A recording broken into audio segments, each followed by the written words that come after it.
ayca ak journal L'Observateur à la régie. ayca ki ma gis nii ci L'Observateur dafa mel ni Farma ayca kon bu yembee régie ñu dem ci yéene kaay yi ayca mi ngi noonu kon L'Observateur dafa doyen dafa xëy tey ci enquête bi nga xamante ni sur les morts mu mel ni nag marche ba tas na la justice entre en scène. Ouais. waaw bu doon marche dañ naan marche ba tas na mbay. La justice entre en scène.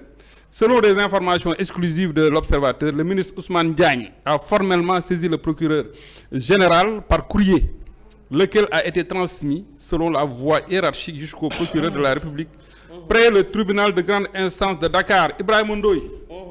gars yi xam nañ ko Ibrahima Ndoye bëriwul caaxaan. Alors chargé de diligenter l'enquête sur les morts de 2021 à 2024. L'enquête vise 4 infractions majeures, dont doyen les crimes contre l'humanité, afin de remonter jusqu'aux plus hautes autorités de l'État en fonction à l'époque des faits.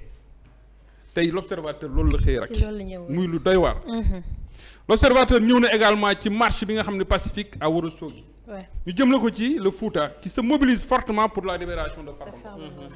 waaw bëri nit ñi mbooloom bëri waaye ñëw na ci xëtam bu njëkk également ci mbiri Kocc Barma Kocc moom fi ne nii nag ñu ngi ciy tudd koo xam ni ki nga xam ne ancien ministre la woon muy Mame Boye Diao qui a été auditionné dans l'affaire Kocc Barma. waaw ba léegi affaire Kocc moom jeexagul. bu ñu jógee foofu ñu dem ci Sud Quotidien mu ñëw ci xëtam bu njëkk plan annoncé de redressement économique, retard de la validation d'un nouveau programme par le FMI, maquillage des chiffres de la dette publique, l'économie toujours dans l'ornière mel ni ba léegi suñu économie dafay sooxe. waaw ñu dem kon Walf Quotidien néew ci début avec West Ham, Diouf fait déjà l'unanimité. Diouf moom suñu latéral gauche boobu nga xam ni moom centre rek lay def ma nga West Ham ma ngay wane ay mbiram nag. ba tey ci Walf Quotidien xëtam bu njëkk mu ñëw ci mission de FMI en août à Dakar, le Sénégal à quitte ou double. bu ñu fa jógee dañuy dem ci Direct News mu ñëw ci infraction minière, fraude fiscale et douanière ba tey qui a mis le coude sur ces dossiers. ndax doon nañu wax ni am na xaalis boo xam ne da ko fay ruuse. te boobu ba léegi dafa mel ni xaalis day ruus ñu ne les richesses minières n'ont pas profité au Sénégal.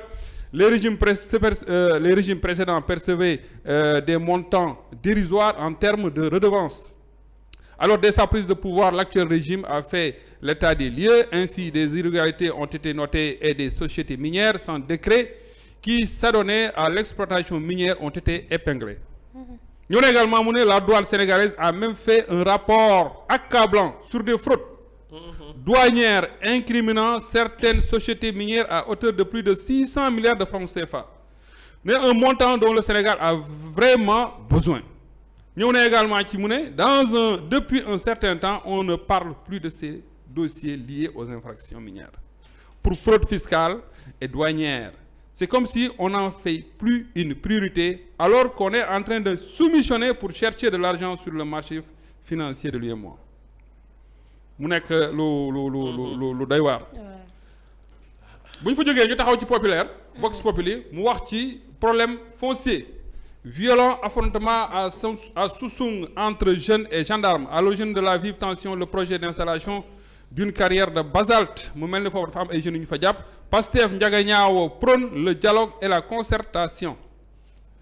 ñëw na également ci mbiri Farba Ngom mu ne Matam bat le macadam pour la libération de Farba Ngom. Cheikh Omar Anne moom itam ma ngay annoncé moom itam ma ngay communier avec la jeunesse de Podor. ñëw na également ci ki nga xam ni moom mooy Boubacar Ba du forum du justiciable sur la grève des travailleurs de la justice. Ce qu'on fait subir aux justiciables est inhumain. dafa mel ni ñoom dañoo décréter 72 heures de grève. bu ñu fa jógee ñu dem ci les échos ñëw ci alors restructuration de l'APR daa mel ni ñoom ña ngay defaraat Abdou Mbow quitte le porte-parole quelle place pour lui dans le nouveau dispositif de Macky Sall. Licenciement abusif waa Y'en a marre ñu ngi koy taxaw ñu ne ñu ngi dénoncer une purge politique et appel à une mobilisation nationale des travailleurs après le Magal. Les échos ñëwaat ci xëtam bu njëkk également ci élection du nouveau président de l'UMS le 9 août prochain, 2 candidats dans les starting blocks. ñëw na également ci xëtam bu njëkk les échos méga marche à Ourossogui, mobilisation exceptionnelle, une marée humaine exige la libération de Farba Ngom. ayca ñu dem ci libération ñëw ci la DSC sur la piste de ramification les liaisons dangereuses de l'affaire Kocc Barma am na keneen koo xam ne moom itam jàpp nañ ko. mu mel ne dafa laale ci mbir yi. bu ñu fa jógee ñu dem ci enquête APR après le pouvoir le temps du renouveau ñu wone ay kanam yu yees yoo xamante dafa mel ni Macky Sall dafa changé. team bi nga xamante ni mooy ñoo yor communication bu APR. ñëw na également ci xëtam bu njëkk enquête ci ndigal li nga xamante ni moom Serigne Mountakha xalif général des Mourides wax na ko. ñëw na également ci le clash. donc animateur culturel yi clash bi nga xam ne moom lañ ak qui s'accentue avec la tutelle ñëw na également ci xëtam bu njëkk ki nga xam ni mooy Jackson qui gâche la DER de Bombardier kooku ci xam naa ne Mbaye dina ci ñëw léegi bu ñu ci jógee dañuy dem ci tribune mu wax ci modification sur l'amnistie audition des magistrats après un deuxième revers Pastef sur le point de dissoudre le conseil constitutionnel ñu ne moom Waly Diouf Bodiang mu ne si nous ne dissolvons pas le conseil constitutionnel nous allons vers des surprises moom Waly Diouf Bodiang quel autre recours moyen pour le parti au pouvoir ñëw na également ci mbiri Farba Ngom le Fouta exige la libération de Farba Ngom un large front ma ngay waaj de l'opposition mise en place pour la libération des soi-disant détenus politiques ku ci mel ne Bachir Fofana Abdou Nguer ak ki nga xam ne moom mooy Lat Diop ñoom la ñu wootee ci nataal bi nga xam ne mooy tribune bu ñu fa jógee rek ñu dem ci source A mu ñëw ci la ministre de la jeunesse des sports et de la culture Khady Gaye Dieye mise en demeure par le MONCAP douche froide pour Ngagne Demba Touré def naa moo jiite ndaw ñi Pastef dafa mel ni waa étudiants yi dañoo mel ni daal d'accord ñoo moom au Pastef saaral ferme coow daal xam mel ni am na biir Pastef après la méga marche de Ourossogui pour la libération de Farba Ngom ça va vers la Haye alors waa xoy yi dafa mel ni am na lu ñu wax de un xoy macabre cérémonie de restitution des divinations par les saltigués du centre Malango un xoy macabre ayca bu ñu fa jógee ñu dem ci l'info ñëw ci risque accru de cancer du foie par Aminata Sall Diallo une personne porteuse chronique du virus de l'hépatite B développé un cancer du foie lii moom sama jawar bu ko déggee tey du añ cancer lay bañ a dégg mais hépatite aussi hépatite B bi dafa bari alors ñëw nañ également ci mbiri Kocc Barma qui avait été un terroriste mu ne si Kocc Barma avait été un terroriste il aurait tué les Sénégalais parce que Kocc yàgg na fi te kenn mësu ko jàpp mu ne su doon terroriste rey na ñun ñëpp nekk na terroriste ba pare waaw non dane su fekkoon terroriste la waaw rey na ñu bari moo tax mel ne nekk na terroriste bu yàgg en tout cas Kocc moom bu ñu fa jógee Mbaye ñu dem ci point actu mu face à la presse aux côtés du collectif des travailleurs licenciés Y'en a marre délaisse la politique au profit du social waaw waa Y'en a marre léegi social la ñuy def ñu dem ci yor mu ñëw ci Waly Diouf Bodiang qui dénonce Waly Diouf Bodiang nee na plus de 80 Sénégalais tués des milliards détournés l'APR n'a plus sa place sur la scène politique. wax na dëgg Waly Diouf Bodiang wax na dëgg rek kon lu tax ñu def enquête. Très bonne question très pertinent. Non mais attends le commissaire Sadio embouche la même trompette. Voilà un commissaire à la retraite de cet âge-là 75 ans. waaw tu dis l'APR c'est une exigence sociale politique historique pour ñu dissoudre ko. C'est quoi dissoudre un parti? Est-ce qu'ils avaient pensé la même chose quand les autres faisaient un arrêt pour dissoudre Pastef? Non, les gens ont le droit de se regrouper, de se rassembler. Oui. C'est consacré par la Constitution. Oui.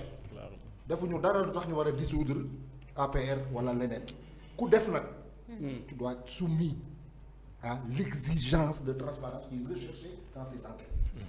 Et la première norme qui garantit la fiabilité des résultats issus de ces enquêtes mooy que le premier ministre le ministre de l'Intérieur démissionne. Ils étaient des acteurs essentiels kii moo doon chef d'état-major de la gendarmerie keneen ki chef de l'opposition. C'est dans ce contexte-là qu'on veut faire des enquêtes pour aller dans une seule direction. On parle de responsabilités et sont partagées. C'est une exigence de vérité pour que demain on puisse dire les enquêtes se sont déroulées normalement. Li ñu wax moo am na ay responsabilités partagées. Oui. Je m'en arrête là mais je dis la première exigence. pour que enquête bi jaar ci yoon. tekki seen ndomboy tànk. mooy nañu tekki seen ndomboy tànk. premier ministre. ak jëwriñ Ndiaye Aliou Diouf mais demande des comptes aux autres. à ce qui était là. même booy lire article observateur bi ci sens boobu la jëm. à ce qui dirigeait le pays voire au président de la République pour crime contre l'humanité non la lettre du ministre de la Justice au procureur waxul loolu c'est le commentaire du journaliste ça. réew mi nag dafa taxaw ci lu neex. wax ci mbiri conseil constitutionnel mu ne dissolution du conseil constitutionnel. samp laaj mu ne les obstacles juridiques et politiques conseil constitutionnel dañu am. gars yi lu ñu déposé. non du sonal. ah ils disent le droit. sous l'angle de la conformité avec la constitution. dissolution c'est en tout cas quand ils disaient à Macky ña ngi koy waaj a dissoudre. vous devez tenir les élections entre telle et telle date munoo dem au-delà. et j'avais applaudi parce que ça les arrangeait. gis nga politique mooy doxu jaar. mais yoon nii la def dafa tàllal yoon la yow nag yaay traversé tey yaay def nii tey mu arrangé la tu es à droite de yoon demee nga nekk à gauche de yoon mais yoon dafa tàllal. mais le fait de ñu war a remplacer conseil constitutionnel la cour mais loolu bëgg naa ci xam sa xalaat. le fait ñu war a jël. la cour c'est pour un jugement. La cour c'est pour un jugement. Ouais, la cour c'est pour un jugement. Le conseil il donne des avis quoi. conseil constitutionnel baax na. ayca kon ñu dem ci. fii la ñuy togg di tontu ay. waaw ñu dem ci record. record lañ koy ndar keppee. non. record lañ koy ndar keppee. man du ma commenter waxu Waly Diouf Bodian. record lañ koy tëjee ak. n'a aucun respect ak Bombardier. Régie Moussa génneel ma record. Bombardier envoyé à la retraite. Le B52 dénouce son ngemb mu ne j'arrête bàyyi naa waaw Bombardier. alors